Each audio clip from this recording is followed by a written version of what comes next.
Hindi ba kaya ni Rita na maghugas ng plato? Ang dali lang naman nun ah. Saka iisang plato lang naman ang pinagkainan ko eh. Hindi ba mapakisuyuan na isabay na lang yun? Mukha bang katulong ang asawa ko, ha? Aba, ayos ka. Nakalibre ka na nga ng bahay, pati pa taga-silbi. Ano ka sinuswerte? Kung hindi naman sana makapal ang mukha mo, di ba? Matuto ka naman sana makaramdam, no? Mabuti pa yung mga totoong bisita, alam yung ibig sabihin ng hiya. Huwag mo sabihin sa akin na magsusumbong ka kay kuya. Wala akong pakialam. Ayoko sa lahat yung ginagawang katulong ang asawa ko. Kung ako nga hindi ko yun inuutusan eh. Tapos ikaw panay ka utos. Wala ka sa bahay nyo ha, para mag-utos palagi ng kapatid. Ayusin mo yung ganyang pag-ugali dahil sinasabi ko sa'yo, kapag ako talaga nainis, palalayasin talaga kita sa pamamahay ko. Oo, tama yung naririnig mo. Pamamahay ko. Dahil hindi ako tatanggap ng bisita na makikituloy sa amin ng halos 1 taon tapos walang ibang gagawin kundi ang magpakasarap. Walang magliligpit dun sa kusina. Matuto kang makisama ha. Hindi yung kami lang ang makikisama sa'yo. Pakinipisan lang din ng konti ang mukha, te ha? Mahirap pakisamahan ang mga taong para bang walang mga kamay, kaya panay ang utos. Ganon ang suliranin ni Rita sa kanyang bilas. Dahil kahit na malapit lang naman sa kanya ang gamit, talagang iuutos pang iabot sa kanya. Ito rin ang magdadala ng parusa ng sumpa na maaari niyang dalhin ng panghabang buhay. Be, anong napkin mo? Meron ka pa ba dyan? Ay, wala na ate. Naubos ko na. Mag-grocery pa lang ako. Bakit? Meron ka ngayon? Wala pa naman, pero ang sakit kasi ng puson ko, kaya malamang mamaya magkakaroon na ako. Nakalimutan ko naman bumili ng napkin. Bili mo nga ako sa tindahan. May ginagawa ako ate. Nakita mo naman na naghihiwa ako ng sibuyas. Ikaw na lang. Wala ka pa naman eh. Ayan lang yung tindahan oh. Paglabas mo ng bahay, konting lakad lang. Ang sakit nga ng puson ko. Sige na, ikaw na lang. Ako na dyan. Hihiwain lang ba lahat yan? Oo ate. Akin na. Ilan ba? Yung 1 pack na, tapos bili mo rin ako ng kahit na anong matamis doon. Salamat, be. Kahit na malapit lang ang tindahan, palaging tinatamad si Erlinda na lumabas. Ganon ang palaging nangyayari, kaya bilang asawa ng bunso si Rita, siya ang madalas na inuutusan. Ang asawa ni Erlinda ang panganay sa magkakapatid at nasa ibang bansa ito. Sa iisang bahay nakatira sina Erlinda, Rita at ang asawa nitong si John at ang kanilang ina. Dapat talaga sa ibang bahay nakatira si Erlinda, pero dahil pinapagawa yon habang nasa ibang bansa pa ang kanyang asawa, doon muna siya pinatira. Lilipat na lang siya kapag natapos na ang bahay, pero palagi yung nahihinto kaya alam nila na maaaring taon pa ang titiisin ni Rita para pakisamahan ang bilas. Kahit sa loob ng bahay, hindi kumikilo si Erlinda dahil iniisip niya na ang kanyang asawa ang bumubuhay sa pamilya nito, kahit na ang totoo ay may trabaho naman si John. Isang araw, habang nasa loob ng kwarto ang mag-asawa, bigla na lang kumatok si Erlinda at hinanap si Rita. Hindi ka pa naman tulog, di ba? Bili mo naman ako ng balot sa labas oh. Bigla ako nag-crave eh. Bakit eh? Pwede ka naman lumabas dyan ah. Hindi kasi mahamog na, baka magkasakit ako. Sabi kasi ng kuya mo, wag na akong lumabas. Total nandito naman na rin kayo. Baka naman pwedeng kayo na lang ang bumili, di ba? Sige na, baka hindi ako makatulog nito kapag hindi ako nakakain ng balot. Magtawag ka ng bata dyan sa labas tapos utusan mo. Bigyan mo na lang ng 5, parang bayad mo na sa kanya. Nasa kwarto na nga kami ng asawa ko, tatawag ka pa para mag-utos. May paa ka naman ah, pwede kang lumabas. Magpandong ka, ang dami mo dyang sombrero eh. Baka akala mo utusan mo ang asawa ko. Nainis si Erlinda, kaya padabog niyang isinarado ang pinto. Ayaw pa naman itong hindi sinusunod ang kanyang gusto, kaya malamang ay magsusumbong ito sa kanyang asawa. Wala namang pakialam si John dahil kahit magalit sa kanya ang kapatid, hindi naman ito ang bumubuhay sa kanila. Maganda ang trabaho ni John at malaki rin ang sahod. Sa katunayan, kung gugustuhin niya, Pwede niyang palayasin si Erlinda sa bahay nila at sabihan itong mangupahan na lang habang ginagawa pa ang bahay. Dahil kay Jan naman nakapangalan ng bahay na ipinamana sa kanya ng ama bago ito namayapa. Pero hindi niya yon ginagawa dahil hiling din ng ina na doon na lang muna si Erlinda dahil baka mapahamak lang ito kapag tumirang mag-isa sa ibang bahay. Nag-chat sa akin si Kuya. Nagtatanong kung ano raw nangyari kay Ate Erlinda kasi tumawag sa kanya umiiyak. Sabihin mo na hindi mo alam. Nasa kwarto ka na kamo, patulog na tayo. Tapos magpatay ka na ng data. Baka naman magalit to. Wala namang magagawa ang galit niya eh. Nasa ibang bansa yan. Sa susunod kapag inuutusan ka niya ni ate, huwag kang papayag ha. Kung ako nga hindi kita inuutusan eh, tapos siya gagawin kang utusan. Yung pabilis sa labas, yung kung ano-ano sinasabi niya. Hayaan mo siyang kumilos sa sarili niya. Ang tanda na niya eh. Kung gusto niya ng PA, mag-hire siya ng ibang tao. Nahihiya naman kasi ako na tumanggi. Alam mo naman yun, kapag hindi siya napagbibigyan, umiiyak siya. Tapos ako lang naman yung nandito sa bahay na mas bata. Hindi, kahit na. Hindi pwede yung ganyan. Bukas kakausapin ko yan. Dinadaan niya lahat sa iyak-iyak ng ganyan eh. Hindi ka naman utusan oh. Huwag niya sabihin na nakikinabang ka sa sahod ni kuya. Hindi tayo nanghihingi sa kanya. Binibigyan kita ng sarili mong pera. Hindi na, hayaan mo na para wala nang gulo pa. Kapag hindi ko naman kaya, tatanggi na lang ako. Paunti-unti lang. Ilang beses na pinapaalala ni Jan sa asawa ang posisyon niya sa loob ng kanilang bahay. Hindi siya utusan ng kahit na sino. Pero si Rita mismo ang nakakaramdam ng hiya, kaya kahit na minsan ayaw niyang sumunod, wala siyang magawa. Para kasing lumalabas na siya ang bunso sa pamilya nila at kung anong iuutos ng panganay, iyon ang kanyang susundin. Kahit ang kanyang biyenan ay hindi naman siya inuutusan. Tanging si Erlinda lang. Isang tanghali, umuwi si Rita galing sa palengke.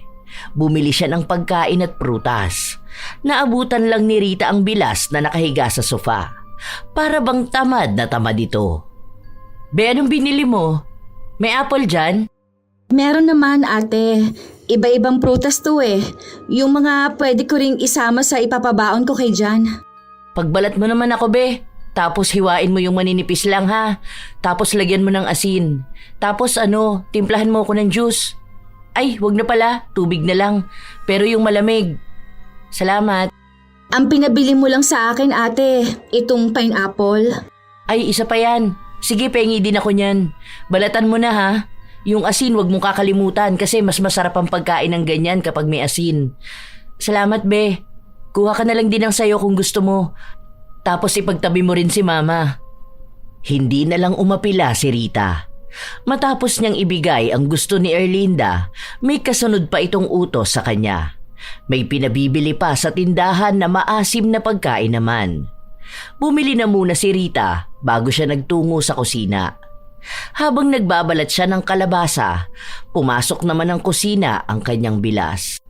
Anong lulutuin mo? Ginataang sitaw at kalabasa ate. Nag-request kasi si Jan na parang ang tagal na raw niyang hindi nakakakain nito kaya namalengke rin ako kanina. Ah, ganun? Ayoko kasi ng gulay eh. May iba namang ulam sa ref na pwedeng lutuin. May mga frozen foods naman dyan. Gusto ko ng ano ba? Tosino. Tapos yung mantika na pinagprituhan, magsangag ka dun. Ganon gawin mong pagkain ko mamaya ha. Hindi kasi talaga ako kumakain ng ganyan eh. Salamat ha. Oo nga pala, kapag mamaya maghuhugas ka na ng plato, pasabay yung pinagkainan ko. Nakalimutan ko kasing dalhin dito. Ate, marami kasi akong gagawin eh. Kapag tapos kong magluto dito, magtutupi pa ako ng mga damit namin ng asawa ko. Baka naman pwede mo akong tulungan dito sa bahay. Kahit ikaw na lang ang maghugas ng plato. Nakakahiya naman kasi kay mama kapag siya pa ang maghuhugas niyan eh. O kung siya pa ang magliligpit ng mga pinagkainan mo sa sala. Hindi kasi ako sanay sa gawaing bahay. Panganay kasi ako eh. Tapos sa bahay namin yung mga kapatid ko lang ang kumikilos. Sa kasabi ng asawa ko, kung may iba naman daw gagawa, bakit ko pa gagawin, di ba? Maliit na bagay lang naman yung pakisuyo ko sa'yo. Ang iniisip ko lang kasi ate, Huwag kang magagalit o magtatampo sa sasabihin ko ha.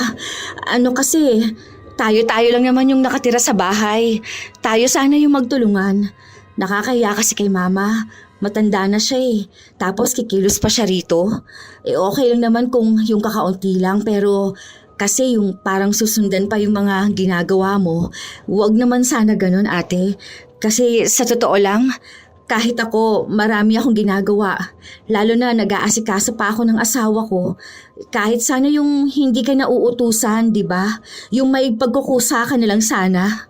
Hindi ko naman kasi bahay ito eh. Kaya dapat kayo talaga nag-aasikaso rito. Parang ano lang ako rito, bisita nyo. Kapag kasi napagawa na namin ang bahay namin, syempre lilipat na ako doon. Si mama nga wala namang reklamo eh. Ikaw lang naman. Oh, baka mamaya niyan magsumbong ka sa asawa mo, tapos sa akin na naman siya magagalit. Ang akin lang naman, nakikisuyo lang ako sa'yo na lutuan mo ko. Kung ayaw mo, okay lang din naman. Wala naman akong magagawa kung wala kang konsiderasyon sa kasama mo sa bahay na hindi kumakain ng gulay na lulutuin mo. Hindi na lamang kumibo pa si Rita. Dahil siya pa ang nakukonsensya sa sinabi ng kanyang bilas, kusa na lamang niya itong pinaglutuan. Madalas, kung hindi nasa sala si Erlinda para manood, ay nasa kwarto lang siya para matulog. Sa halos mag-iisang taon na niyang pananatili sa bahay, ganun lang ang ginagawa niya. 2 beses naman sa isang buwan kung lumabas siya para makasama ang mga kaibigan. Kapag pinagsasabihan siya sa bahay, palagi niyang sinasabi na bisita lang siya. Kaya madalas, silang dalawa ni Jan ang magkaaway. Dahil ayaw ni Jan ang kanyang ugali. At kapag napagsabihan naman siya, agad siyang magsusumbong sa asawa. Nang kinagabihan nun, matapos silang kumain, agad na ring tumayo si Erlinda upang bumalik sa kanyang kwarto. Sige na Han, pumasok ko na sa kwarto. Magliligpit na lang muna ako rito sa kusina. Pagkatapos kong maghugas ng plato, saka ako papasok sa kwarto. Huwag mo hawakan niya mga plato. Tatawagin ko si Ate Erlinda. Ano yun, pagtapos niyang kumain, diretso na siya sa kwarto niya? Alam ko kahit na hindi mo sabihin, ikaw ang nagluto ng pagkain niya, di ba? Ang kapal naman ng mukha niya para utusan ka lang. Ikaw rin naman kasi, panay ka na lang hayaan. Ano siya, bisita dito sa bahay?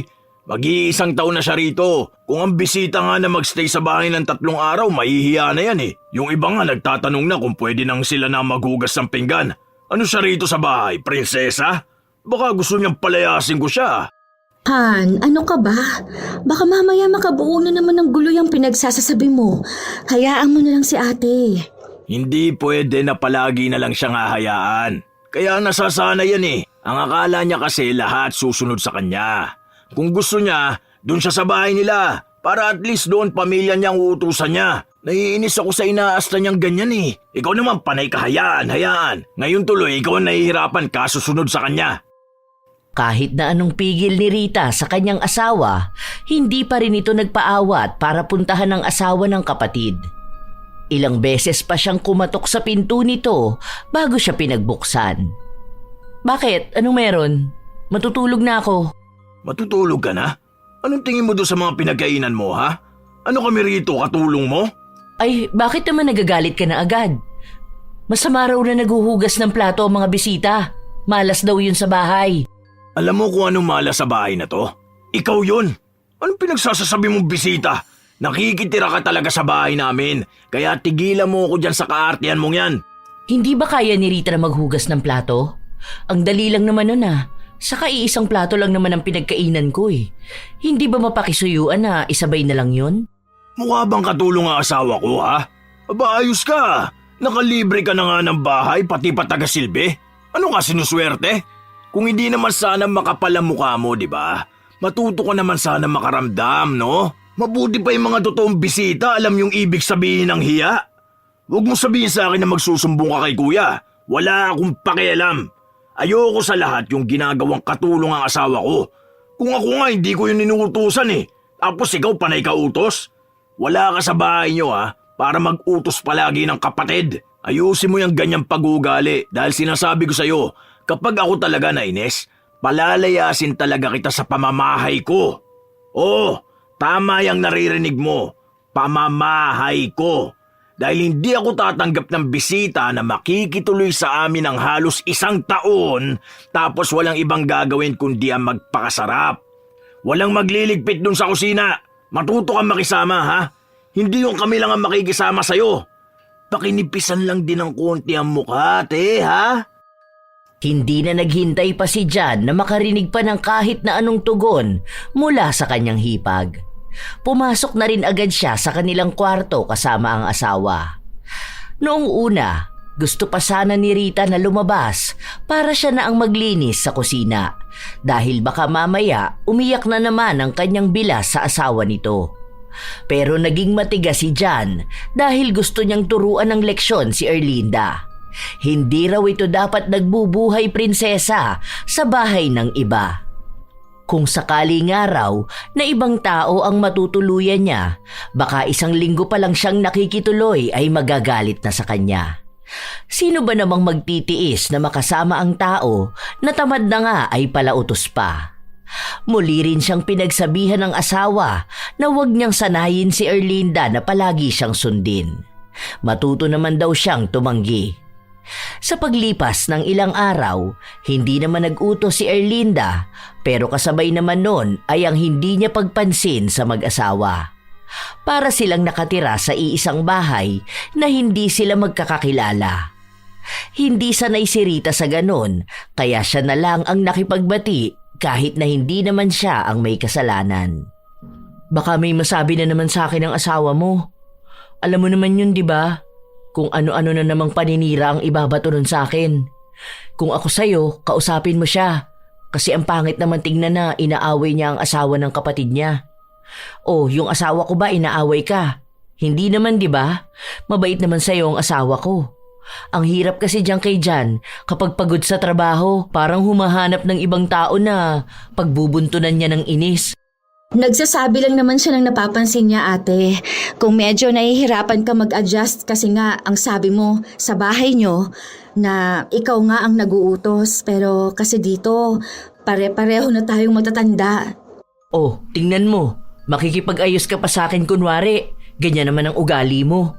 Huwag mo na lang akong kakausapin kung igagaslight mo lang ako. Huwag na lang kaya muna tayo mag-usap. Baka mas maganda na yung hindi na lang tayo nagkikibuan. Ang pangit naman kasing tingnan nun, ate. Nakikita tayo sa iisang bahay, tapos nag-iiwasan tayo. Inaano ko lang yung issue para sana maresolba natin. Nagsorry naman na ako sa mga sinabi sa'yo ng asawa ko. Lalo na kung talagang may mga salita siya na nakasakit sa'yo. Kasi ganun talaga si John. Kahit naman itanong mo kay kuya. Alam niya na kapag may napapansin si John, hindi yun matatahimik hanggat hindi niya sinasabi yung saloobin niya. Hindi naman yun makakapansin kung hindi ka nagsusumbong sa kanya. Huwag mo na itanggi. Alam ko na kada utos ko sa'yo sinasabi mo sa kanya. Tapos ayan, naiinis na siya sa akin. Kahit na mababaw lang naman. Ayaw mo ba talaga nang magkaroon tayo ng maayos na pagsasama rito sa bahay? Nasa inyo naman ang problema wala naman sa akin. Basta matuto lang sana kayong makisama sa akin ng maayos. Kasi maayos naman akong tao Ano, inaaway ko ba kayo? Hindi naman, di ba? Nagsusumbong ba ako palagi sa asawa ko? Hindi rin, di ba? Kasi nga ayoko ng gulo rito sa bahay. Kapag naman nag-uutos ako sa'yo, pakisuyo lang naman yun dahil nga bisita ako sa bahay nyo. Pero wag mo naman sanang masamain yun, di ba? Kung ako sa'yo, iwasan mo maging palasumbong sa asawa para maging maayos tayo rito. Sorry na, ate. Tatanggapin ko na muna yung sorry mo sa ngayon. Pero sana naman maging maayos ka na sa akin, ha? Ikaw ang kumausap sa asawa mo. Pagsabihan mo siya dahil hindi magandang ganun ang ugali niya. Pangit yun. Nagmistula pa na si Erlinda pa ang naging api at mabuti sa kanyang mga salitang binitawan. Naging maayos silang dalawa. Pero doon na naman bumalik ang palautos na pag-uugali ni Erlinda. Hindi naman nakikita na tinatamad siya, pero sadyang nakakapit na sa sarili niya ang panay siya utos. Isang araw pa, paglabas ni Rita sa kwarto, tinawag siya ng bilas. Maliligo kasi ako, be. Sige na, pasuyo na lang ako ha. Yung sabunan ko palagay sa may CR, pati na yung tuwalya ko pasabit na lang din doon. Last episode na itong pinapanood ko tapos maliligo na ako. Salamat ha. Oo nga pala, saan ka pupunta? Lalabas ako kasi magkikita kami ng mga kaibigan ko. Oh, buti pinapayagan ka ng asawa mo. Bakit naman hindi? Okay lang naman kay John. Minsan lang din naman ako lumabas ng bahay. Siya pa nga ang namimilit sa akin na lumabas naman para makipagkita sa mga kaibigan ko. O umuwi sa bahay namin kapag miss ko na sa bahay dahil nandoon ang mga pamangkin ko. Oo nga, nakakamiss magkaroon ng bata sa bahay Sana nga kapag uwi ng asawa ko makabuo na rin kami. Gusto ko na magkaroon kami ng baby. Kayo ba ni John, wala pa ba kayong balak? Magkasama naman kayo. Bakit hindi pa kayo bumuo? Saka ilang taon na kayo nagsasama? Wala pa ate. Sinusubukan naman namin. Nito kasi mga nakaraan nag-iipon pa kami kasi ayaw namin na basta na lang kami mag-aanak nang hindi naman kami handa. Oo, tama yan. Magkaroon na kayo ng anak para may bata na uutusan dito sa bahay. Oo nga pala, paabot nga ako niyang papel na yan. Pinapaabot ni Erlinda ang papel na kaya naman sana niyang abutin dahil nasa harapan lang naman niya. Sa mga araw na lumipas, mas naging malala pa ang pagiging palautos ni Erlinda. Kulang na nga lang ay utusan niya si Rita na paliguan siya o di kaya ay isubo sa kanya ang kinakain niya. Pero ginagawa lang naman yun ni Erlinda sa bilas kapag wala ang asawa nito. Dahil kapag naroon si John at isang simpleng utos lang kay Rita, magdadadaldal na naman ito. Madalas namang wala si John, kaya nasasamantala niyang gawing utusan ang bilas. Minsan pa, lumabas ang dalawa dahil may kailangan silang bilhin sa palengke. Sumama lang naman si Erlinda dahil gusto niyang makalabas. Habang lahat ng kilos at pati pagbubuhat ay kay Rita. Nakikita na niyang ang dami ng bitbit ni Rita pero kahit na pagkukusa na tulungan ito, wala siyang ginagawa. Be, pahawak naman itong bag ko. Hindi ko na yan mahahawakan ate. Ang dami kong bitbit Isasabit mo lang naman yan Okay na yan. Hindi rin naman yan mabigat. Ito naman nakikisuyo lang naman yung tao Baka kasi mas snatch yan sa akin dahil hindi ko mahahawakan ng maayos. Namamanhid na kaya itong kamay ko sa mga bitbit ko. Ang dami nito Yan lang naman ang hawak mo Baka mamaya ako pasisihin mo kapag nawala yung bag mo. Branded pa naman yan. Hindi yan. Sige na. Huwag ka na magreklamo. Hindi yan masasnatch. May space pa naman dyan sa pagbitbit mo. Ayaw mo lang siguro kaya panay katanggi. Hindi mo ba mahahawakan ate? Mas safe kasi yan kapag hawak mo. Alam mo naman na ang daming tao rito Pagkasabi pa lang ni Rita ng mga salita na yon, may isang bata na bigla na lamang humila ng kanyang hawak na bag. Matapos nun ay tumakbo papunta sa maraming tao. Walang nagawa si Erlinda dahil hindi naman niya agad masundan ng bata. Kahit na magsisigaw siya, wala namang makakatulong agad, lalo pat nakalayo naman na ang kumuha ng bag niya. Umuwi silang dalawa, naiyak ng iyak si Erlinda. Nakakainis ka! Bakit hindi mo hinawakan na maayos ang bag ko? Branded pa naman yun tapos may pera sa loob. Mabuti na lang hawak ko ang cellphone ko. Kung nagkataon na isama pa sa mawawala. Sabi ko naman kasi sa'yo ate na hindi ko nga yun mahahawakan. Ang dami kong dala. Kaya nga sabi ko sa'yo na ikaw na lang ang maghawak kasi wala ka naman bitbit na kahit na maliban dun Bumalik ka doon. Hanapin mo yung bata na kumuha ng bag ko. Magsumbong ka sa pulis. Ipa-review mo ang mga CCTV. Hanapin mo yung bag ko. Ibalik mo yon. Hindi ko naman na mahaharap yan ate. Wala ka naman yatang ID doon o ibang mahalagang gamit maliban na lang sa pera. Kasalanan mo to. Ayaw mo kasing hawakan ng maigi Hindi ko kasalanan ate. Pinagsabihan na nga kita Kanina ko pa pinapaliwanag sa'yo na wala nga akong kinalaman dyan sa nangyari. Kaya nga sinabi ko sa'yo na huwag mong ibigay sa akin. Kasi nga alam ko na hindi ko yun mahahawakan ng mabuti. Kaya nga yung bag ko palaging nakasukbit lang sa akin Kung sana ganun ang ginawa mo sa bag mo, total bag mo naman yun. Kung hindi na mahahanap, hayaan mo na lang. Hindi pwede kasi bigay sa akin yon. Hanapin mo na. Sige na, lumabas ka na. Maglakad-lakad ka sa kalye. Alam ko nandun lang yun. Baka mamukhaan mo yung bata. Ang bilis ng pangyayari kaya paano ko makikita? Namalayan ko na lang na bigla na lang nawala na sa kamay ko. Parehas tayong nagulat. Hindi na natigil si Erlinda sa kanyang pag-iyak. Nagsusumbong din siya sa kanyang asawa na dahil sa kapabayaan ni Rita ay nawala ang bag na regalo niya. Dinig na dinig ni Rita ang galit mula sa kabilang linya na kahit hindi siya murahin ay nasasaktan siya. Kahit naman anong paliwanag niya kay Erlinda ay hindi naman siya pakikinggan. Hanggat gusto nitong isipin na siya ang dahilan kaya nanakaw ang bag, yon ang pagpipilitan. Sa halip na intindihin ang nangyayari, naghanda na lang ng lulutuin si Rita. Ilang araw pa ang nakalipas, hindi pa rin matanggap ni Erlinda ang nangyayari. Palagi niyang inuutusan si Rita na pumunta sa palengke para hanapin ang batang nagnakaw ng bag. Kaya ang nangyayari, tuwing aalis si John, gumugugol ng halos 3 oras sa labas si Rita para maghanap ng nawawalang bag ng kanyang bilas. Pero halos 5 araw na, wala pa rin siyang napapala. Hanggang sa napapansin ng kanyang asawa na tila ba may nagbabago sa kanyang kulay.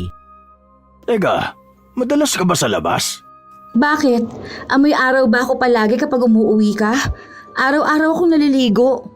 Yung kulay kasi ng balat mo parang pansin ko na nangingitim ka. Nasa bahay ka lang naman palagi ah. Ay, hindi. Kasi Ano? Huwag mo sabihin na lumalabas ka palagi dahil may nag-uutos sa'yo. Ha? Totoong hinala ko, no? Kasi hindi ko nasabi sa'yo yung nangyari doon sa bag ni ate. Kasi lumabas kami noon tapos pagpunta namin ng palengke, na-snatch yung bag niya na hawak ko.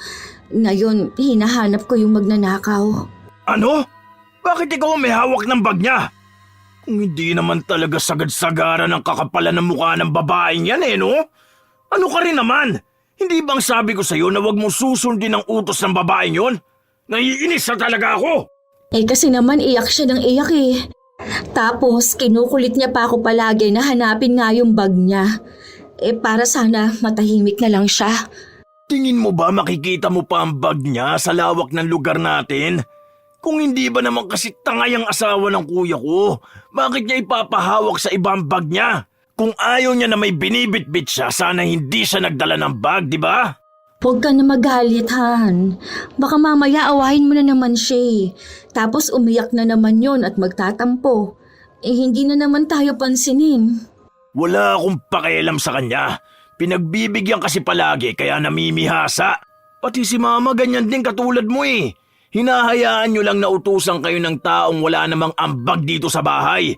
Ako ang nagbabayad ng bills. Ni hindi yan naglalabas ng pera kasi sinasabihan na ako ni kuya na nakausap niya ng asawa niya na mag-ambag sa bahay. Kaya lang wala. Ako nagpapalamon sa kanya at nakatira siya sa bahay ko. Wala siyang karapatan na utusan ng mga tao rito. Ang kapal ng mukha niyang ikaw ang paghanapin niya sa kalsada para sa nawawala niyang bag. Kung hindi ba naman siya tanga? Huwag ka na magalit. Sa kagaganyan mo lalo ako nagagalit. Panay ka nahihiya sa kanya kung siya nga walang hiya. Palalayasin ko yan dito. Kakausapin ko si kuya. Hindi ko na matitiis yan. Kumuha siya ng PA niya para may mag-aasikaso sa kanya. O kung gusto niya, papuntahin niya rito ang kapatid niya para may uutusan siya. Sa susunod na malaman ko talaga na pumapayag ka ng ganyan, sinasabi ko sa'yo, ako kakaladkad sa kanya palabas ng pamamahay ko. Maging si Rita ay natatakot sa naging reaksyon ng asawa. Alam niya na kapag sinabi ni John, yun nga ang kanyang gagawin. Sa mga araw na lumipas, palagi pa ring pinapaalala ni Erlinda ang nawawala niyang bag at kung kailan ulit lalabas si Rita para hanapin ito. Pinapaliwanag na lang ni Rita na mas marami pa siyang dapat gawin, lalo na't may mga inaasikaso siya sa bahay nila. Isang araw, habang naglalabas si Rita, sakto naman nakararating lang ng kanyang bilas galing sa labas. Uy be, pasabay naman ako ng mga damit ko, sige na. Konti lang naman yun Patapos na ako ate, isasampay ko na lang ito. Bakit naman hindi mo sinabay ang damit ko? Hindi ka nagsabi sa akin na maglalaba ka para sana nilabas ko yung mga labahin ko. Sige na, konti lang naman yun. Kapag natapos ko kasi maisampay itong mga damit, magluluto naman na ako, ate. Pauwi na kasi si Jan eh. Half day lang yon. Ito, ikaw na lang maglaba rito. Tinatamad nga ako, kaya nga ako nakikisuyo sa'yo dahil ikaw naglalaba ka naman na. Sa bahay namin kasi kapag naglalaba yung mga kapatid ko, isinasabay ko sa kanila eh. Si mama kaya kailan maglalaba? Baka sa kanya na lang ako magpasabay. Nilabahan ko na yung damit ni mama kasi masakit yung mga daliri niya eh. Hindi siya makapagpiga. O kita mo na, naglaba ka ng damit ni mama tapos yung sakin hindi mo man lang sinabay. Ang swapang naman yung pag-uugali mo, Rita. Akala ko pa naman mabait ka, tapos ganyan ka naman pala. Parang ang hirap mo naman pakisamahan, hindi ka mapakisuyuan. Oh, tapos mamaya mali na naman ang ikukwento mo sa asawa mo na inuutusan kita. Tapos sa akin na naman siya magagalit. O kaya tatawagan niya ang asawa ko para lang magsumbong ng mga hindi naman makatotohanan na nangyayari, di ba?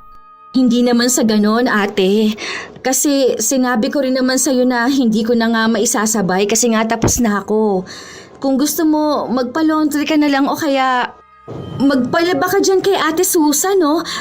Bayad ka lang dyan kahit na magkano. Baka kamo sinasadya mo lang na ibahin ang schedule ng paglalaba mo. Kung kailan wala ako para pagbalik ko tapos ka na. Para may dahilan ka na wag isabay yung mga labahin ko. Pwede mo naman sana sabihin sa akin na ayaw mo, di ba? Kasi nga baka naman nakakahiya sa'yo na nakikisuyo ako. Baka mapagod ka lang, no? Hindi naman talaga ako dapat maglalaba ngayon. Kaso kanina si mama naglalaba siya ng mga damit niya tapos sumakit yung mga daliri niya.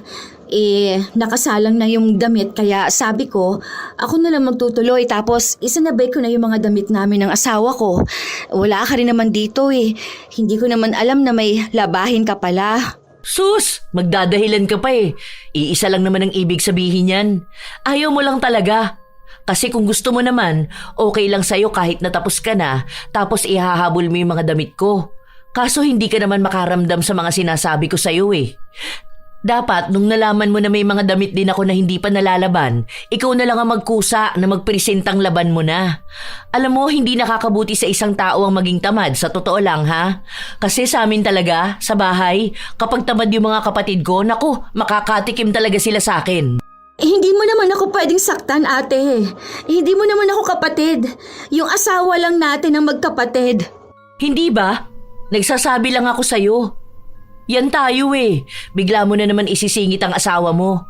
As if naman natatakot ako sa kanya, di ba? Hay, hayaan mo na nga. Hindi rin naman maganda ang patutunguhan ng usapan natin. Simpleng pakisuyo ko lang naman sa'yo tungkol sa mga damit ko. Ang dami nang naging usapan. Kung saan-saan na napunta. Umalis na rin kaagad si Erlinda habang si Rita ay nagpatuloy sa kanyang ginagawa. Bago umuwi si Jan, naghanda si Rita sa pagligo. Pero bago pa siya makapasok sa banyo, inutusan muna siya ng kanyang bilas. Bebili mo nga ako ng halo-halo. Ha? Saan naman ako bibili niyan? Meron bang nagbebenta nun kahit na hapon na? Saka wala pa akong nakita na may nagbebenta nun eh. Meron ako nakitang post sa Facebook. Yung dyan sa may, alam mo yung papasok sa Tresa compound? Di ba sa gilid nun may papasok doon? Tapos kapag gabi may nagbebenta ng mami. Ayun, doon lang. May tig 70 pesos na halo-halo sila. Bigla ba naman kasi ako nag-crave eh. Sige na, gusto ko lang talaga kumain. Sana dumaan ka na doon kanina, ate. Doon naman ang hintuan ng jeep eh. Ngayon ko nga lang naalala kasi nakita ko ulit yung post. Sige na, ito 100. Sa'yo na lang ang sukli. Bili ka ng kahit anong gusto mo. Maliligo na kasi ako. Sobrang lagkit na ng katawan ko tapos nabasa ako kanina habang naglalaba. Ikaw na lang ang lumabas, ate. Malapit lang naman yun. Diyan ka na lang dumaan kina Mang Johnny. Sige na, saglit lang naman eh. Nag-order na kasi ako, kukunin mo na lang doon. Mabilis lang talaga. Pagpunta mo doon okay na tapos bayaran mo tapos uwi ka na. Konting lakad lang may 30 pesos ka na. Meron din ata silang halo-halo na tig 30 lang. Yung gusto ko kasi special halo-halo. Dali na. Sige na ha. Salamat be. Ibinaba na lang muna ni Rita ang bitbit niyang tuwalya bago siya lumabas para sundin ang inuutos sa kanya ng bilas. Medyo may katagalan din siyang naghintay dahil ang daming bumibili. Habang naglalakad siya pa uwi, sakto naman nakabababa lang ng asawa sa sasakyan. Oh, akala ko ba sabi mo sa akin kanina maliligo ka muna? Ano yan? Bumili ka muna ng halo-halo? Sana sinabihan mo na lang ako para ako na lang ang bumili. Madadaanan ko naman yan eh. Hindi. Kasi kay ate to. Ano? Inutusan ka pa talaga niyang bumili ng pagkain niya? Akin na yan! Galit na hinablot ni John ang halo-halo at agad din siyang pumasok sa loob ng bahay. Naabutan nila si Erlinda na nakahiga lang sa sofa, nakataas ang paa habang tumatawa sa pinapanood niya. Naramdaman ni Erlinda na may taong pumasok pero ang akala niya ay si Rita lang yon. Be, pasali na lang ako niyan sa malalim na baso. Baka kasi matapong ko lang eh. Tapos pahalo na lang din ako. Ikaw maghalo nito sa pagmumukha mong makapal! Ay! Ang lamig! Ano ba? Ang bastos mo naman! Bakit mo tinapos sa mukha ko, ha? Han, bakit mo naman ginawa yun? Sayang naman ang pagkain. Wala akong pakialam kahit na anong pagkain yan. Kaya kong bayaran niya ng doble. Ang kapal na mukha mong pahiga-higa lang dyan na akala mo, senyorita, kang animal ka? Yung kakainin mo talagang iuutos mo pa sa asawa ko? Tapos hahaluin mo na nga lang, sa kanya mo pa rin ipapagawa? Ha? Ano? Saan ka umuhugot ng ganyang kakapalan ng mukha, ha? Bakit? Nakikisuyo lang naman ako sa kanya. Saka binigay ko naman sa kanya yung sukli na 30. Anong gagawin niya sa 30, ha? Binibigyan ko siya ng ilang libo. Talagang sinasagad-sagad mo ng pasensya ko no? Talagang akala mo sa'yo lang dapat iikot ang mundo ng mga tao rito sa bahay. Ganyan mo pala talaga utusan ng asawa ko? Bakit? Ganun naman talaga kapag nakababatang kapatid, di ba? Sa bahay nga namin, inuutusan ko lang ang kapatid ko. Sa bahay niyo yun. Bahay niyo ba to? Ha? Bahay namin to. Matuto kang ibagay ang sarili mo rito. Alam mo kung hindi lang dahil sa pakiusap sa akin ni Kuya at ni Mama, matagal na kitang pinalaya sa bahay namin. Alam mo ba yun, ha? Dahil hindi ko gusto yung ugali mo na palautos. Ikaw, bubuka ka lang dyan sa sofa, tatawa sa pinanonood mo, tapos gusto mo pagsisilbihan ka. Aba, kung ganyan ka nun sa bahay nyo, bakit hindi ka dun tumira, ha? Dun ka na lang muna sa pamilya mo. Bumalik ka na dun ngayon, ha? Sige na! Hanggat wala pa naman si Kuya at wala pa yung bahay nyo. Kung doon ka sa mga kapatid mo mag-uutos, sige, okay, maiintindihan ko pa yun. Pero kung dito ka mismo sa pamamahay ko at asawa ko ang gagawin mong alipin mo, aba mahiya ka naman. Wala kang ambag dito. Yung kinakain mong kanin, galing yan sa akin. Ngayon, pinagsasalitaan mo na ako ng ganyan. Bakit? Yung asawa ko ba wala siyang naiambag sa bahay na to? Sa'yo mismo? Ha? Baka nakakalimutan mo na tinulungan kanyang makapag-aral. Hindi ka magkakaroon ng ganyang trabaho kung hindi dahil sa kanya. Kaya wag mo ako niyayabangan dyan dahil malaki rin ang utang na loob mo sa asawa ko. Sa kuya ko malaki ang utang na loob ko. Yung mga naitulong niya sa akin, hindi pa kayo mag-asawa nun. Si kuya ang may ambag sa akin, hindi ikaw, ha? Huwag mong angkinin ang utang na loob namin sa kuya ko para umasta ka ng ganyan. Dahil kung magpapakaprinsesa ka rito sa bahay namin, aba, ngayon pa lang, lumayas ka na. Simula ngayon, huwag kang kakain ng pagkain na lulutuin ng asawa ko. Yung pinagkainan mo, ikaw mismo ang maglilinis. Huwag kang umasa sa kanila dahil matanda ka na sa totoo lang. Kung ako magkakaroon ng kapatid na katulad mo, tiyak ikakahiya kita eh. Buti sana kung anak ka ng politiko na maraming taga-silbi. Kaso hindi naman. Wala ka rin namang iyayabang na kahit na ano. Yung mga artista nga kumikilos ng pansarili nila eh. Tapos ikaw na normal na babae na hindi rin naman kagandahan, ang daming utos at gustong sundin palagi. Ayusin mo yung ganyang ugali mo ha. Dahil pang ilang pagbabanta ko na to sa'yo. Dapat alam mo rin sa sarili mo kung paano ka gagalang sa akin. Asawa ako ng kapatid mo. Panganay mong kapatid tapos ganyan ka sa akin? Isa pa, sana alam mo rin na mas matanda ako sa'yo, di ba? Konting paggalang lang naman sana. Paggalang? Ikaw naghahanap ka ng paggalang matapos mong hindi galangin ng iba? Bakit? Pagalit ba ako nag-uutos sa asawa mo, ha? Bakit hindi mo muna kasi siya tanungin kung pagalit ako? Nakikisuyo ako sa kanya. Saka nasa kanya naman yon kung susundin niya ako eh. Siguro alam niya lang na mas matanda ako. Kaya kahit na anong utos ko, dapat niyang gawin. Ikaw lang naman ang bastos eh. Hindi mo pa rin ba maintindihan, ha? Masyadong mabait ang asawa ko kaya hindi siya makatanggi sa mga pinag-uutos mo sa kanya. Wala akong pakialam kung nakikisuyo ka na maayos sa kanya dahil sinasamantala mo na siya eh. Ano, kapag hindi ka kasi napagbigyan, hindi ka na lang mamamansin? Tapos magpaparinig ka rito sa bahay? Kung ganyan ka ka-toxic, baka hiwalay ang kakagad ni kuya kapag kayong dalawa na lang ang magkasama sa bahay. Ang tindi mo, mas marami ka pang inutos sa asawa ko kaysa sa inutos ko sa kanya. Ni hindi ka nga dapat niya sinusunod dahil sino ka ba? Sino ka ba bukod sa asawa ka ng kuya ko, ha? Tama na yan. Huwag na kayo magtalo. Nagsisigawan tayo. Nakakahiya, naririnig ng mga kapitbahay natin na tayo-tayo na nga lang nandito sa bahay eh. Tapos tayo-tayo lang rin yung nag-aaway. Kausapin mo yung asawa mong bastos. Kasi kung hindi nga naman din yan bastos, hindi siya magtatapon ng pagkain sa mukha ng ibang tao. Palalampasin ko to. Hindi ko to isusumbong sa asawa ko, pero ayusin mo yung ugali mo at pakikitungo mo sa akin. Dahil hindi ako natutuwa sa'yo. Mas lalo naman akong hindi natutuwa sa'yo. Para matigil na ang kanilang bangayan, ay nagsalita na rin ang ina ni Jan. Pinapatigil na silang dalawa dahil masakit na sa ulo ang panay nilang sigawan. Matapos nun ay agad na ring pumasok sa loob ng kanyang kwarto si Erlinda. Pinaandara na naman niya ng iyak ang buong pamilya ni Jan. Hindi siya lumabas ng kwarto kahit na kumakain na silang lahat. Para kay Jan, wala naman yung problema. Pero kay Rita ay meron. Bigyan ko kaya ng pagkain si ate sa kwarto niya. Kawawa naman siya. Baka nagugutom na siya eh. Huwag mong gagawin yan. Lalo mo lang pinapakita sa kanya na kaya niyang daanin sa iyakin ng mga tao rito. Kaso naaawa naman ako sa kanya. Hindi pa yata siya kumakain kanina pang tanghali. Iaabot ko lang naman sa kanya tapos aalis na ako. Ako naiinis dyan sa kabaitan mo eh. Lalabas yan sa lungga niya kapag nagugutom siya. Hindi siya bisita sa bahay na kailangan paalalahanan kapag kakain na. Ilang taon na yan, 30 na yan eh. Hindi man lang ba siya makapag-isip ng naaayon sa edad niya? Buti sana kung may susuyo sa kanya rito eh, wala naman si kuya. Kaya tigilan niya ako sa drama niyang yan. Walang mag-aabot ng pagkain sa kanya.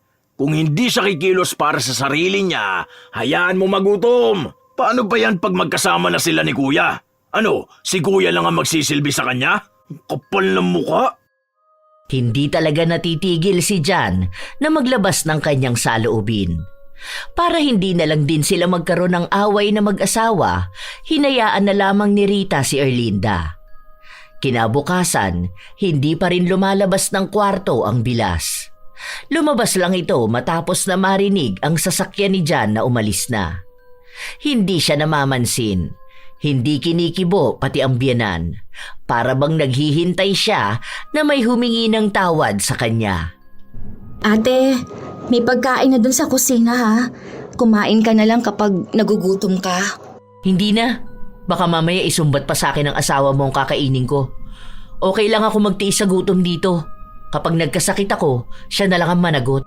Alam mo naman na gano'n na talaga ang ugali ni Jan, di ba ate? Kaya nga kahit na sila ng kuya, nagkakaroon ng pagtatalo eh. Siguro may mga sinabi siya na tama naman na dapat makita mo rin sa sarili mo. Katulad na lang ng panay kautos. Siguro naging agresibo lang talaga siyang magsalita. Kaya may mga masasakit na salita siyang nasabi. Kaya sorry na sa mga yon ate. Ang pangit lang kasi doon na hindi ko matanggap. Para kasing pinaparamdam niya sa akin na hindi ako tanggap sa pamilya na to. Na parang unang kilala niya pa lang sa akin ang sama na ng loob niya. Nakikisama naman ako sa kanya ng maayos, di ba? Kapag naman may inuutos ako sa'yo, nakikisuyo naman ako. Oh, ano? Kapag nagpapaabot ako sa'yo ng gamit, sinisigawan ba kita? Hindi naman, di ba? Mahinahon lang ako nagsasabi. Iba yata ang problema sa akin ni Jan eh. Hindi ko rin naman niloloko ang kuya niya. Tayo ang palaging magkasama sa bahay. Ano, nakikita mo ba na may iba akong lalaki? Saan ko ba ginagastos ang pera na padala ng kuya niya? Sa bahay naman na pinapatayo namin, di ba? Tapos ang nakikita niya sa akin kapag nag-uutos ako? Ang babaw naman nun. Kapag naman kinakausap ko siya, palagi na lang siyang pagalit kaya hindi niya maintindihan kung ano bang gusto kong sabihin. Sana naman yun nasabihin mo sa asawa mo. Hindi yung ako lang ang makikisama sa kanya. Asawa ako ng kapatid niya. Sana alam niya rin kung paano ako pakikisamahan, di ba? Mali ba itong mga sinasabi ko? Iba din naman yung asawa ko, ate. Kasi hindi ka naman nun pinagbintangan kahit na kailan na may lalaki ka o kung saan mo lang ginagastos ang pera ng asawa mo. Ang sinasabi lang kasi sa'yo ni John, yung palagi mong pag-uutos sa akin o kaya minsan kay mama, matagal ko na yung napapansin. Kaso hindi ko lang masabi sa'yo dahil baka magalit ka o magtampo ka. Malamang. Bakit ko pa nga ba sinasabi sa'yo? Asawa mo yun, kaya yun ang tama sa paningin mo. Hindi mo naman ako pwedeng kampihan, di ba? Sino ba naman ako sa buhay nyo? Ano ba ako bukod sa asawa ko ng kuya niya? Sige, okay lang naman ako kung ganyan lang talaga ang tingin nyo sa akin eh. Wala naman ako magagawa. Sige lang, kayo na lang ang magkampihan. Hindi na lang ako aapila hanggang sa makauwi ang asawa ko. Magtatago na lang ako sa kwarto ko para hindi nyo na ako makita. Kasi baka magalit na naman ang asawa mo. Nakikitira nga pala ako sa bahay nyo. Pasensya na ha. Ito na nga ang inaasahan ni Rita. Ang mga salita ni Erlinda na halata namang kinokonsensya lang siya. Hindi nga madalas na lumalabas si Erlinda at hindi siya nakikisabay sa kanila. Bumibili siya ng sarili niyang pagkain at sa loob lang siya ng kwarto. Minsan pa ay tinatawag siya ng kanyang biyenan pero ayaw niyang lumabas. Palagi niyang sinasabi na baka magalit lang si Jan. Hindi naman kumikibo si Jan dahil hindi siya nakokonsensya sa ginawa niya. Tanging si Rita lang talaga ang may malambot na puso, kaya ang akala niya siya ang isa sa dahilan kaya nagkakaroon ng pag-aaway sa loob ng bahay. Ilang beses din namang sinasabi sa kanya ni Jan na hindi siya ang dahilan kundi si Erlinda at ang kakaiba nitong pag-uugali. Isang araw, walang trabaho si Jan kaya nasa loob lang sila ng bahay ng kanyang asawa. Ilang sandali pa, lumabas si Erlinda para bumili ng pagkain. Kita mo na? Kaya naman pala niya kumilos kapag gusto niya eh. Talagang inaasa niya lang sa inyo. Kayo naman kasi sunod lang ng sunod sa kanya. Kaya nga sinasabi ko sa inyo na hayaan niyo siya, di ba? Naaawa nga ako sa kanya. Naaawa ka na kumikilos siya sa pansarili niya? Han, mas maawa ka naman sa sarili mo. Kumikilos ka rito sa bahay, tapos dagdag pa siya sa pagod mo. Kapag naisipan niyang kumain, ikaw ang pabibili niya? O kaya ikaw pa magluluto sa kanya? O sige, naiintindihan ko na sa bahay nila na uutusan niya ang mga kapatid niya. Yun na nga, kapatid niya. Hindi ka naman niya kapatid ah. Saka matanda na siya, hindi rin naman siya baldado. Hayaan mo lang siya, para naman alam niya sa sarili niyang mali ang ginagawa niya. Kung sakaling mag-isa lang din naman siya sa bahay, malamang siya rin naman ang kikilos. Para matuto siya. May asawa na siya tapos ang iniisip niya pa rin yung mga pagsunod sa kanya ng mga kapatid niya. Mag-anak na lang siya para kapag lumaki, gawin niyang utusan. Ilang linggo pa ang nakalipas hanggang sa hindi na natiis ni Erlinda na palagi na lang nasa loob ng kwarto. Lumalabas na siya at nakikipag-usap na ulit kay Rita, pero hindi kay Jan. Kapag nasa bahay na si Jan, doon lang ulit papasok sa kwarto si Erlinda. Hinihintay niya kasi na si Jan ang hihingi ng tawad sa kanya, pero wala siyang ibang naririnig. Kahit na magkwento siya sa asawa niya, ang sagot lang sa kanya ay kahit naman nung mga bata pa sila ay gano'n na ang ugali ni Jan. Minsan pa ay bigla na lamang silang nagbabati kahit na hindi sila humihingi ng tawad sa isa't isa. Basta raw kausapin lang ay maayos na. Pero para kay Erlinda, gusto niyang si Jan mismo ang humingi ng tawad sa kanya at unang kumausap. Dahil kung hindi yun gagawin ni Jan, hindi niya rin ito kikibuin. Isang hapon, habang nasa loob ng bahay si Rita at nagwawalis, makulimlim ang langit. Masama ang panahon at mukhang malapit ng umulan. Ilang sandali pa, doon na naramdaman ang patak ng ulan sa bubong. Kaya nataranta si Erlinda. Hala, be, pakuha naman ako ng mga sinampay ko sa labas. Sige na, hindi kasi ako pwedeng maulanan dahil sakitin ako. Sige na ayan na, lumalakas na ang ulan. Napatakbo naman si Rita at kinuha niya ang mga sinampay sa labas. Lumakas pa ang ulan at nabasa siya. Pawis na pawis pa naman siya. Nang kinagabihan, bigla na lamang siyang nilagnat. Malakas pa rin ang ulan na may kasamang pagkulog. Uminom ka na muna ng gamot. Antabayanan natin yung kalagayan mo. Kapag hindi pa rin bumaba yung lagnat mo hanggang mamaya, dadali na kita sa ospital, ha? Ano ba naman kasing ginawa mo kaya bigla ka na lang nilagnat? Hindi ko rin alam. Basta kanina, naglilinis kasi ako ng bahay. Tapos, pinapawisan ako. Napasugod ako sa ulanan dahil nga kinuha ko yung mga sinampay ni ate. Baka napasma ata ako, Damit ni Ate Erlinda? Inuutusan ka na naman ba niya? Hindi ba niya nakita na may ginagawa ka? Talagang ikaw pang inutusan niyang kumuha ng mga damit niya? Ang tigas din naman kasi ng ulo mo eh.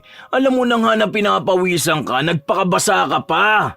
Baka raw kasi magkasakit siya kapag kinuha niya yung mga sinampay. O tapos ngayon, ikaw may sakit. Ay, naku naman. Sige, sandali lang. Magsoob ka na lang ha. Papaturo ako kay mama kung paano yon. Hindi pwede yung ganyan, baka magkasakit ka pa sa baga. Sandali lang. Sanay na ako sa labas. Doon na lang ako muna sa sala ha. Nakakaramdam ng pagkahilo si Rita pero ayaw naman muna niyang maiwan sa kwarto. Ilang sandali pa, habang nasa sala si Rita at nasa kusina naman ang kanyang asawa, lumabas ng kwarto si Erlinda at tumabi sa kanyang bilas. Masama pa rin pakiramdam mo? Inuman mo lang yan ng maraming tubig. Bukas niyan okay ka na. Nahihilo lang ako. Magsusuob daw ako eh. Teka nga, iihi muna ako ha. Ay be, punta ka nga muna sa kwarto ko tapos kunin mo yung kumot ko at unan. Ang lamig kasi. Dito muna ako tatambay, manonood ako. Bagal lang net kapag nasa kwarto. Salamat be ha, bilisan mo lang sana. Sumunod naman si Rita at sa paglabas niya, halatang nahihirapan siya sa bitbit niya. Nakita naman siya ni Jan, kaya mas lalo itong nagalit. Bitawan mo nga yan! May sakit ka na nga, sumusunod ka pa sa utos sa'yo? Baldado ba yan? Hindi niya kayang kunin niya sa sarili niyang kwarto? Nakikisuyo lang ako, di ba? Ayang ka na naman eh. Sinisimulan mo na naman ang away. Para namang ayaw mong matahimik tong bahay. Hindi talaga matatahimik tong bahay hanggat nandito ka. Hindi mo ba nakikita na kaya nagkakaganito ang asawa ko dahil dyan sa panay utos mo, ha? Ang kapal na mukha mo eh. May sakit na nga yung tao, uutusan mo pa. Hindi mo ba naiintindihan ang sinabi ko, ha? Nakikisuyo nga lang kako ako. Hindi mo rin ba naiintindihan na sinasabi ko, ha? Na ang kapal na mukha mo mag-utos. Puro ka nakikisuyo. Kaya mo naman sana eh. Buti sana kung baldado ka na hindi makalakad o hindi na makatayo. Mas mabuti pa yung ganon, maiintindihan ko na nakikisuyo ka. Sana maging baldado ka na lang. Pagkasabi ni Jan ng mga salita na yon ay kumulog ng sobrang lakas. Hindi na lamang umapila si Erlinda. Sa halip ay bumalik siya sa loob ng kwarto. Ilang araw pa ang lumipas, may lagnat pa rin si Rita, pero kahit na paano naman ay nagiging maayos na siya. Nahihilo ka pa? Medyo na lang. Sige na, tulog ka na muna. Magluluto lang ako. Humalik lang si Jan sa kanyang asawa bago siya lumabas. Naabutan naman ni Jan ang ina sa kusina na naghihiwa ng karne.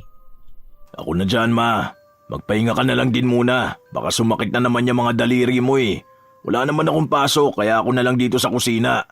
Total, hindi naman makakatulong ang Disney princess eh. Baka mamaya kapag pinuna lang din ang ugali niya, magalit na naman sa akin. Sasabihin na naman na masama ang ugali ko. Totoo naman yun. Masama ang ugali ko. Alam ko yun sa sarili ko. Siya, dapat tanggapin niya na rin na hindi siya sobrang espesyal sa bahay natin. Kaya huwag siyang palautos. Ikaw rin naman, ma. Pareho lang kayo ni Rita eh. Hindi niyo ba kayang tumanggi man lang? Kami nga ni Kuya hindi ka inuutusan tapos papayag ka maging utusan lang na manugang mo? Alam mo ma, okay lang sa akin na maging masama kang biyanan dyan sa asawa ni Kuya. Kung yun ang magiging tingin niya sa'yo. Para naman malaman niyang di lang akong kontrabida sa buhay niya. Magkaugali lang si Rita at ang ina ni Jan. Kapag may isang tao na nalulungkot dahil napagsabihan sila ng totoo, sila pa ang nakukonsensya. At kapag may hindi sila napagbigyan na hiling ng isang tao, sila pa ang hindi makalimot. Kaya yun din ang naging dahilan kung bakit sinamantala sila ni Erlinda. Dahil alam nito na kaunting paawa niya lang o kaya ay iiyakan niya lang ang dalawa, sila na ang makukonsensya. Tanging si John lang ang hindi niya madaan sa kanyang pag-iyak. Habang nag-uusap ang mag-ina, bigla na lamang silang nakarinig ng malakas na kalabog. Kasunod ay ang pagtawag ni Erlinda ng tulong. Napatakbo rin si John papunta sa kwarto ng hipag. Oh, ano nangyari sa'yo? Hindi ko alam. Hindi ko maiapak ang paa ko eh. Basta ano lang siya. Nagagalaw ko naman kaso lang parang kapag inaapak ko na, wala naman akong maramdaman. Natumba pa ako. Ang sakit tuloy ng balakang ko. Weh, baka naman pati pagtayo mo kinatatamara mo pa. Baka naman ipapakisuyo mo pa sa ibang pagtayo at paglalakad mo. Tulungan mo na lang kaya ako, di ba? Hindi yung ganyang ka pa. Tumayo ka mag-isa mo ha. Sarili mo na nga lang, hindi mo pa rin maasikaso. Huwag ganyan. Parang naging sobra ka naman na sa pagiging palautos mo.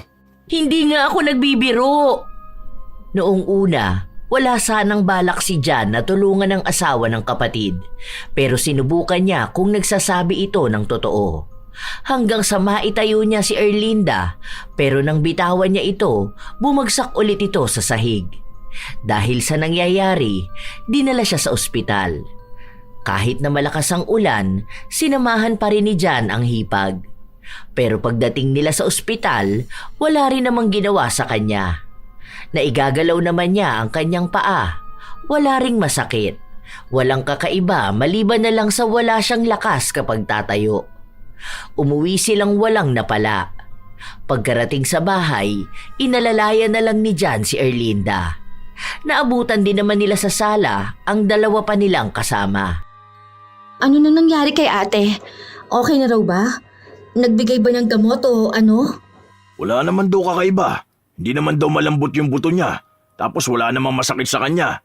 Hindi rin naman namamanhid. Normal. Tignan mo, nagagalaw naman niya. Hindi lang normal na wala siyang lakas, pero kanina nakasipa naman siya.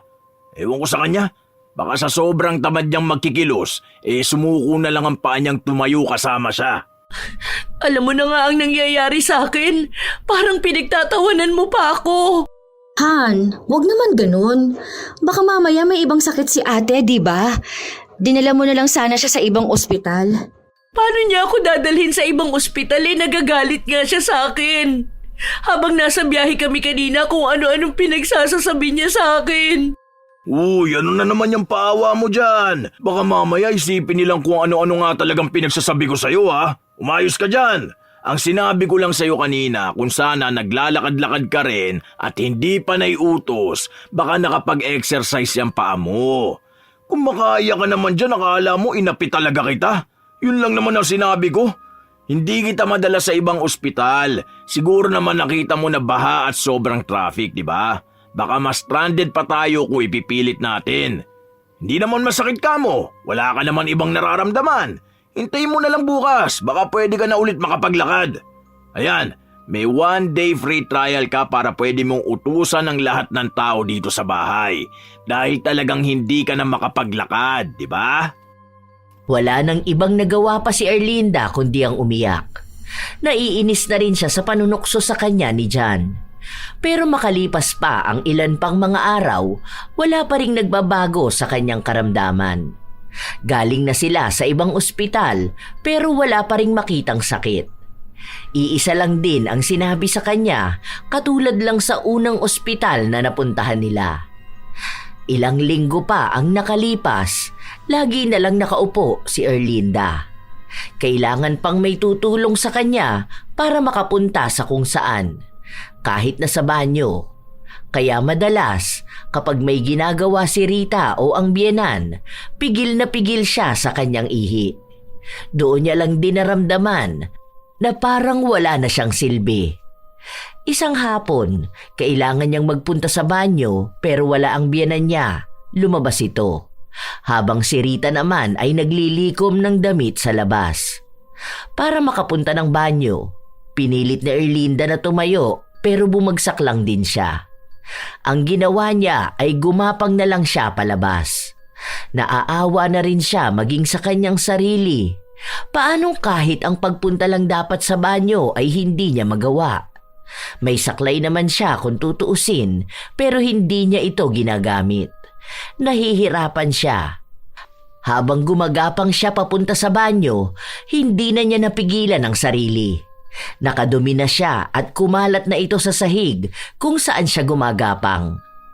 Ilang sandali pa, pumasok sa loob si Rita at naabutan siyang ganon. Kahiya-hiya. Ate, sana tinawag mo na lang ako. Kanina ka pa ba dyan? Halika, tulungan na kita. Maligo ka na lang siguro.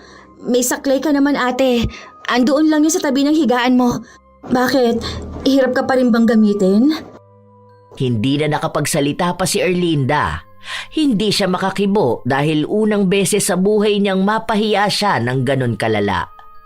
Habang inaasikaso siya ni Rita, pansin niya na hindi ito nandidiri sa kanya.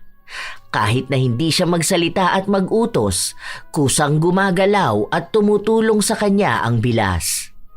Nang tapos na siyang makaligo, saka naman naglinis ng sahig si Rita. Nagpabango rin siya sa bahay para mawala ang mabahong amoy. Diyan ka na lang muna umupo ate. Wait mo lang ako ha, magluluto muna ako. Pero kapag naiihi ka o anuman, tawagin mo ako ha. Huwag kang gumapang sa sahig. Baka mamaya mapano ka lang din eh. Hindi pa rin kumikibo si Erlinda. Pinagmasdan niya lang si Rita kung paano ito maging maasikaso sa kanya.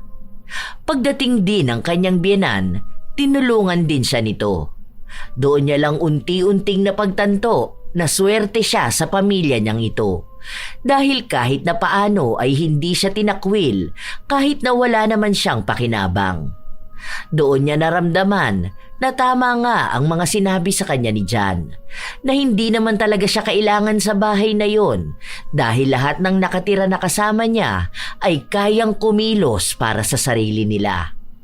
Ngayon na siya nakaramdam ng hiya na mag-utos kung kailan hindi na talaga niya kayang gumalaw. Ilang araw pa ang nakalipas, palagi lang tahimik si Erlinda. Kapag tinatanong siya kung may iuutos ba siya o may kailangan, wala siyang sinasabi. Isang hapon, dumating si Jan at pumasok sa kwarto niya para alalayan siyang gumamit ng saklay, para makalakad siya papunta sa kusina. Ano nate? Para makaya mo naman ang sarili mo. Kasi paano kung wala sila? Ano na mangyayari sa'yo? Hindi naman pwede na palagi ka na lang aasa sa mga kasama mo dito sa bahay, di ba? Oo na, alam ko naman ang ibig mong sabihin. Pinag-aaralan ko naman yan kapag wala ka. Kaya mo ba gamitin ngayon papunta sa kusina? O gusto mong alalayan na lang kita? Kakain na kasi mamaya eh. Ako nang bahala sa sarili ko. Sisikapin kong kumilos para sa sarili ko. Sorry na. Ha? May sinabi ka? Sorry na nga, di ba? Hindi mo pa narinig. Sorry? Wow, nice one! May pasuri na siya! Baliw ka. Basta, sorry na sa mga mali ko rito sa bahay. Kasi masyado nga akong palautos kahit na hindi naman ako baldado. Tapos ngayon pa ako nahiya kung kailan baldado na talaga ako. Sorry ha. Bati na tayo.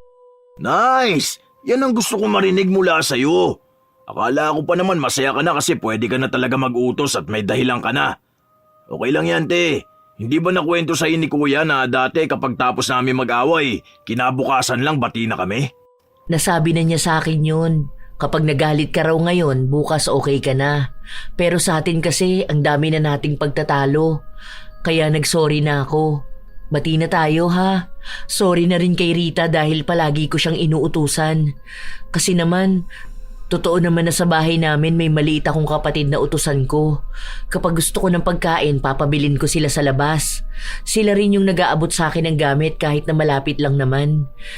Tapos ayun, nasanay na ako kasi ako rin yung matanda dito sa bahay, bukod kay mama. Sorry na, bunso. Okay lang yun, te. Basta wag mo na lang talagang ugaliin na umasa sa ibang tao. Dahil ngayon, kita mo naman kung gaano kahirap umasa sa iba, di ba? Hindi lahat ng tao kaya kang harapin at bigyan ng oras, lalo na kapag abalaan lahat. Okay na yan, bati-bati na tayo rito. Tara na, turuan na kita magsaklay para magamit mo to habang hindi pa umaayos yung paa mo. Nang araw na yon, humingi rin ng tawad si Erlinda sa kanyang bilas na palagi niyang inuutusan. At sa biyenan niyang minsan din ay inuutusan niya. Naging maayos ang lahat sa kanila. Palagi ring nag-aaral si Erlinda kung paano niya makakayang gamitin ang saklay.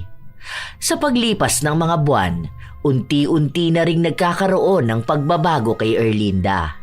Hindi nila alam kung ano ang dahilan, pero marahil dahil ito sa panalangin. Palagi kasi silang nagdarasal at madalas na kapag gabi bago matulog ay hinihilot ni Rita ang kanyang mga paa. Hindi niya yon inutos pero pagkukusa na ginawa ng kanyang bilas. Doon nakita ni Erlinda na ang pagkilos pala talaga ay hindi palaging nasa kung paano ito inuutos. Dahil minsan, mas maganda ang pagkukusa. Yon ang wala sa kanya noon, na nais niyang gawin sa oras na gumaling na siya. Halos mag-iisang taon ang itinagal bago tuluyang gumaling si Erlinda. Tinupad niya ang pangako na magkukusa siyang tutulong sa bahay kahit na hindi siya utusan. At hindi na rin niya uugaliin na mag-utos sa iba, lalo na kung kaya naman niya itong gawin mag-isa.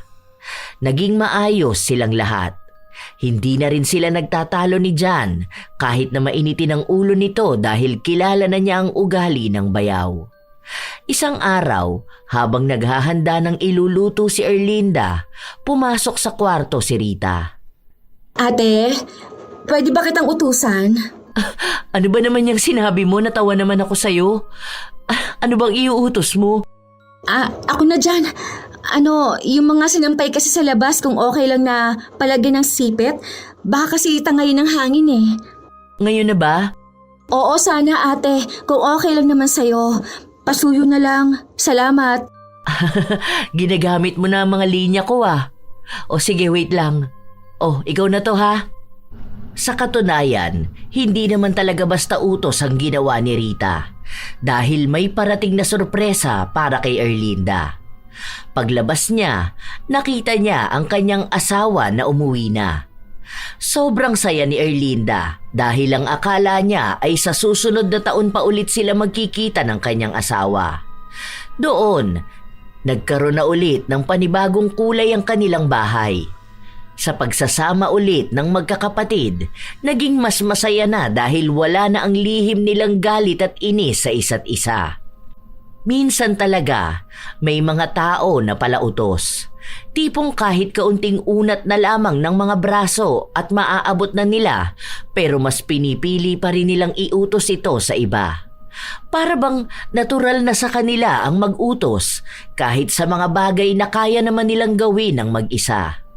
Ang masaklap pa, hindi nila namamalayan na unti-unti silang nagiging pabigat sa paligid nila, sa mga taong araw-araw nilang inuutusan, sa mga taong tahimik lang pero labis nang napapagod sa kanilang ugali. Ang mga taong palautos din ay hindi nakakakita ng pagod ng iba dahil iniisip nilang madali lang naman ang pinapagawa nila. Pero hindi naman nila naiintindihan na hindi lahat ng tao ay may oras o lakas para sa inuutos nila. Minsan, ito ay nagsisimula sa maliliit na bagay. Simpleng pakiusap lang daw pero nagiging araw-araw na gawain. Mula sa pakisuyo na nauuwi sa obligasyon. Kung tutuusin, walang masamang humingi ng tulong paminsan-minsan, lalo na kung talagang kailangan. Pero iba ang paghingi ng tulong sa pag-uutos dahil sanay ka ng inuuna ka lagi. Kapag nasobrahan sa ganitong ugali, nawawala ang respeto at napapalitan ng inis. Hindi mo naman kailangang iparamdam sa iba na ikaw lang ang mahalaga o na dapat laging ikaw ang sinusunod. Mas mainam pa ring matutong kumilos sa sarili mong paraan. Lagi mong tatandaan na bago mo iutos sa iba, tanungin mo muna ang sarili mo kung kaya mo ba itong gawin at kung kaya mo nga, ibig sabihin lang ay ikaw na lang ang gumawa. Lalo na kung malaking abala rin naman sa ibang tao ang pakisuyo mo. Minsan, nagsisimula ang mga palautos na ugali sa mga bahay na mas hinahayaan na maging mataas ang mas nakatatanda na kung tutuusin ay dapat balanse lang. Kung kaya mong utusan ng iba, dapat ay kaya mo ring tumanggap ng utos mula sa kanila. Huwag sasama ang loob kapag napagsabihan sa ugaling hindi maganda. Dahil ikaw lang din naman ang maaaring magdusa sa huli kapag ipinagpilitan mo ang maling paniniwala at gawain. Huwag mo nang hintayin na dumating pa ang isang araw na kung kailan mo kailangan ng tulong ng iba, wala nang susunod sa iyong utos. Paalala lamang na subukang gawin ang mga bagay nang hindi umaasa palagi sa iba. Kahit maliit lang, gaya ng pagtayo para kumuha ng tubig, pag-ayos ng sarili mong gamit, o pagtulong sa gawaing bahay. Ang simpleng pagkilos mo ay hindi lang kabawasan sa trabaho ng iba, kundi dagdag respeto para sa sarili mo. At kung sakaling kailangan mo talagang humingi ng tulong, gawin ito ng may kababaang loob at pasasalamat. Lagi lamang tatandaan na hindi mo naman kailangang umasa sa iba kung kaya mo naman itong gawin mag-isa. Alam naman natin minsan mga apo na kahit tayo ay naguutos talaga sa iba. Pero sana naman ay kaya rin natin silang balikan ng pabor at huwag ugaliin na para bang lahat na lang ay iaasa sa kanila. Kayo ba mga apo? Madalas din ba kayong palautos o kayo ang madalas na utusan? Ibahagi nyo naman ang inyong opinyon at katulad na karanasan sa ating bagong kwento ngayong araw. Naway may napulot kayong magandang aral. Shout out sa ilan sa mga masusugid na tagapakinig ng mga istorya ni Lola Telang. Lucille de Lima, Josefina Contreras, Gay Ukol, Nathan Vlog, Janine Mamon, Bing Abawag, Alan James Buwan, Ito Emmy, Jack Chan, Conchita Salazar, Rose Dioso, Violeta Buhay, Catherine Sumagaysay, Yolanda Auza, Donna Riparip. Shout out din sa inyo, Joseph Apego, Elezel, Erlinda Manalo, Elizabeth Pamintuan, Remy Hervasio, Maria Evelyn Santos, Dulce Imay, Jen 1219, Glory Lee Olivo, Gray 0728, Pamela Allen, Chris Gel Mamado, Richelle Adapon, Jocelyn Kai, Liza Rosario. Salamat sa palagi ninyong pag-aabang at pagsubaybay. Jen Alikaykay, Evelyn Abong Carbakil, Chillax Chubbs. Shout out din sa party host Qatar Shop Team na sina Noyla, Chill, Bell, Ronnie, Anthony, Kuya Albert, J. Mark, Shiena at Madam Alisa. Abu Aba, Abigail Daphne, Chantal Panlilio. Shout out din kina Vanch Di Marukot, Paul Pamintuan at Precious Thadi ng Angeles City. Ma'am Shijam JB, Ami Pakana, Maria Victoria Matalote, Lynn Caones, May Antut 13, Christopher Mirador, Joy ng Bahrain, Hana Maylin Sesgundo, Maria Tess Nape. Shout out sa mga apo ko na sina Sydney Crosswind, Supladang Pasaway, Lovely Rose Roa, Kimpoy Feliciano, Hazel Fiesta, Marida Lightworker, Gia Gigi, Francisco Neng at Jeremy Saranillo Francisco, Matt Sarol, Mel Santarita, Esteli Reyes at sa Reyes family ng Marikina City, AJ Chua, Vicky Yabut, Roy Lacandalo, Josefina Fuelias, Febe Ranyada, Mike James Tapak, Will Maleses, Leonisa Cobo, Lurian Vitalicio, Jenny Suzuki, Raquel Hasigawa, Maria Lee Nakagawa, Lynn Hasegawa, Elise Padilla, Lydia Lopez, Gemstone Claro, Lance MBB, Rosalina Bugayong, Ami Yong, Ami Bag, Angelina Ignacio, sa buong Team Manok ng Amsik Angeles City, Pampanga, Ray Galedo at sa Galedo family ng Kabuyaw, Laguna, Roslyn Mangilin, Cherry May Libiran, Robert Crimen, Razon Yao, Milrose Demate, Angel Cancelier, Jaime Constantino, Jennifer Makasinag, Alma Naong, Rachel Whitney, Pureza Tagiwalo, Gami Neil Francisco at sa kanyang asawa na si Dada Neil Francisco. Ito ang inyong Lola Telang at maraming salamat sa pakikinig nyo, mga apo.